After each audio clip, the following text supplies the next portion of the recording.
Menteri Pertanian, Mentan, Republik Indonesia Andi Amran Sulaiman melakukan kunjungan kerja, Kunker, di Kabupaten Bone, Kamis, 10 Oktober 2024. Kunker tersebut dilaksanakan di 2 titik, pertama di Jalan Porosa Ilong Uloy Matajang Kecamatan 2 Botcoe, kedua di lokasi pabrik gula Caming Kecamatan Libureng. Kunker ini dilaksanakan dalam rangka akselerasi produksi pangan nasional dalam mendukung ketahanan pangan di Indonesia. Khusus Desa Matajang Kecamatan 2 Botcoe akan dijadikan sebagai lahan percontohan pertanian modern dengan menyediakan alat-alat pertanian modern dengan teknologi tinggi.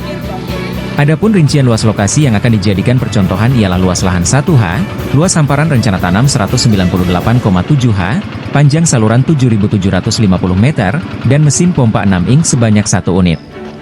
Dalam kunjungan kerja, Kunker, tersebut, beberapa bantuan yang diberikan diantaranya irigasi perpompaan 69 unit, irigasi perpipaan 50 unit, perjit 5 unit, optimasi lahan rawa, 5.403 ha traktor roda 243 unit, traktor roda 438 unit, pompa air 1.615 unit, hand sprayer 50 unit, crawler rotavator 2 unit, combine harvester besar 30 unit, bantuan benih padi 39.236 ha, dan bantuan benih jagung 30.000 ha.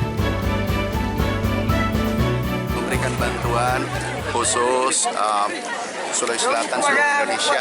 Kita membangun pertanian modern, membangun optimasi lahan, dan itu kita jadikan pertanian modern, di mana memberdayakan petani milenial, pemuda-pemuda Indonesia.